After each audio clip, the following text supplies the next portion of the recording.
Et salutations à vous, voilà, je voulais vous présenter Soulbound, le jeu de rôle Warhammer dans l'âge de Sigmar, des aventures périlleuses dans le royaume mortel.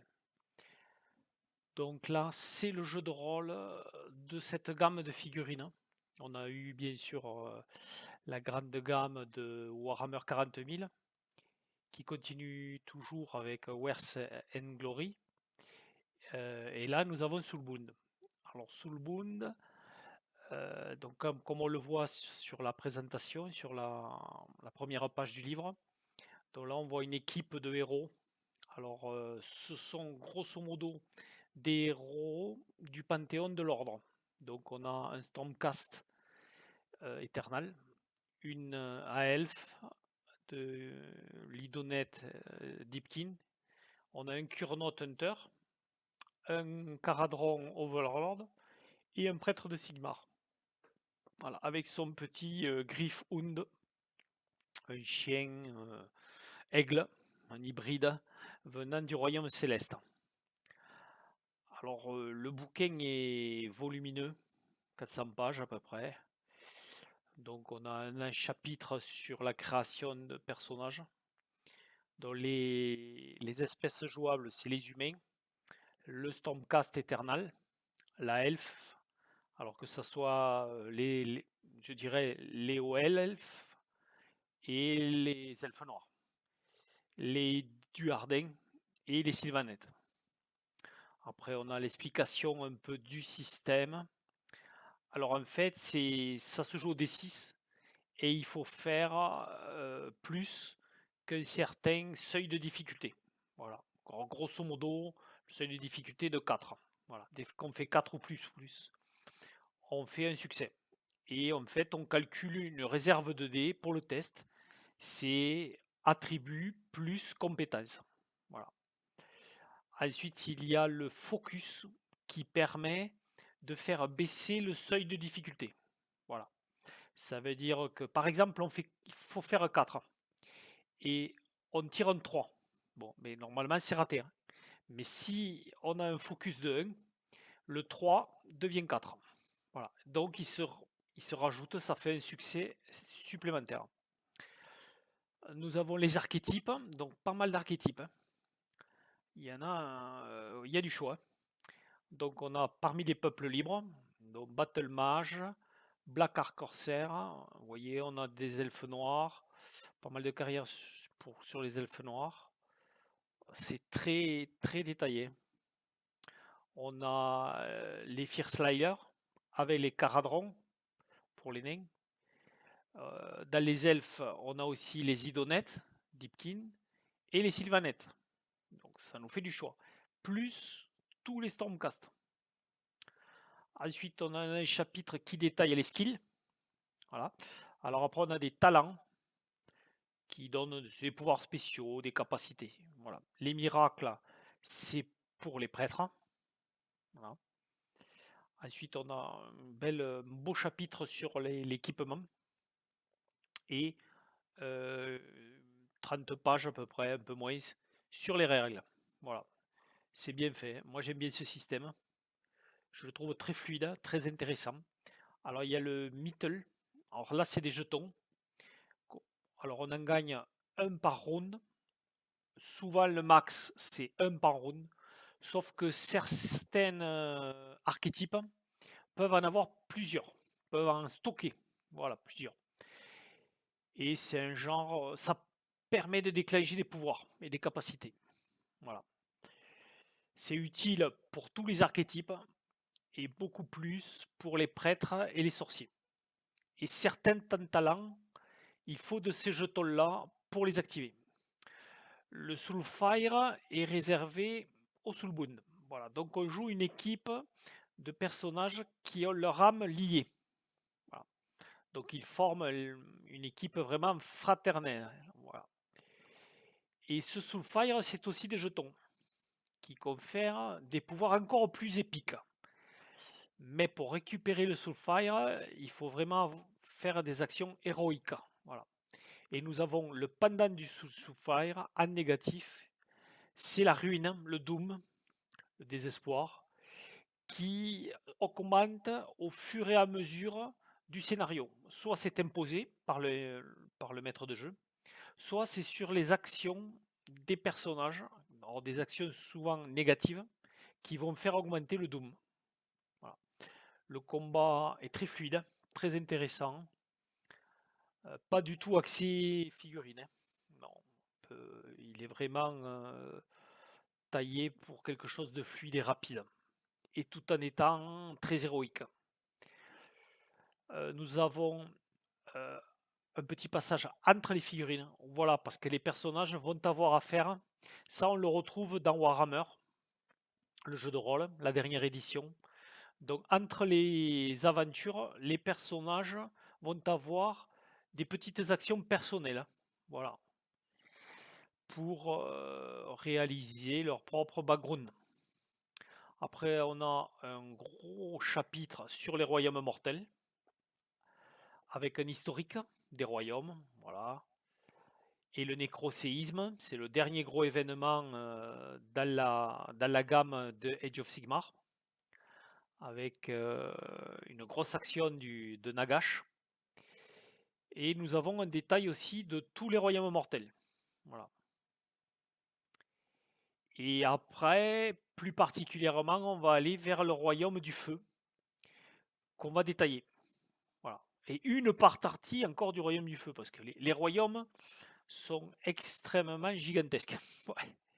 Alors ils sont plats, ouais, c'est des mondes plats, dans des hémisphères étranges. Donc il y a une limite du monde, mais les univers sont gigantesques. Voilà. Et donc c'est une infime partie du royaume du feu qui est étudiée, avec tous les royaumes, pourrait-on dire, de cette partie-là. Donc surtout Aspiria, Batar et Vitrolia. Voilà, c'est les royaumes les plus détaillés. On a bien sûr un chapitre sur la religion, avec l'ensemble des divinités, dont le panthéon de l'ordre, de la destruction, du chaos et de la mort. Un gros chapitre sur la magie. La magie, bien sûr, est très puissante, avec l'ensemble des collèges de magie. Donc on retrouve un peu la même idée que dans Warhammer. Voilà, on a l'ensemble des collèges typiques de Warhammer. On a un petit chapitre sur le maître de jeu, très intéressant. Et on a le dernier chapitre, très conséquent. C'est quasiment un bestiaire à lui tout seul. Il y a 40 pages de bestiaire. Et pour finir, une petite annexe avec les fiches de personnages.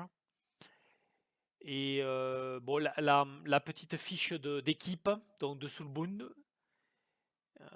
et des petites fiches de référence. Voilà. Récapitulisant les états, dans les conditions. Voilà, c'est très, très bien fait. Et un index. Ça, c'est chouette. Tous les livres de règles ne disposent pas toujours d'un index. Donc voilà. Bon, je ne vais pas feuilleter bien sûr l'ensemble du PDF, hein, parce que pour des raisons de droit. Très bien fait. Bien sûr, des illustrations qui sortent souvent du jeu de figurines, mais qui sont quand même, il y en a certaines qui sont dédiées à Soulboon. Voilà, superbes illustrations. Les premières pages en voix du bois, donc elles expliquent un peu l'univers. L'âge des mythes, l'âge du chaos et l'âge de Sigmar.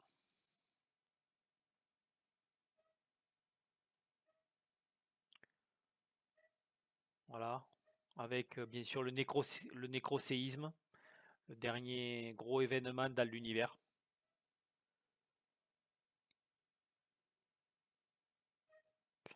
Voilà, là on voit une scène importante où on voit le groupe de personnages pré-tirés qu'on va trouver dans la boîte du starter set. Donc on retrouve les 5 personnages. On voit Vel, la Knight Kestor devant, qui est une figurine aussi de jeu, dans le jeu.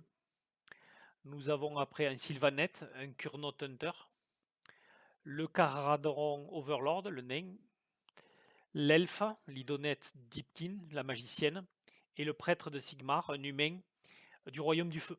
Donc là, on voit en fait que les Stormcast sont en train de les lier. Ils font le lien d'âme qui va irrémédiablement les lier.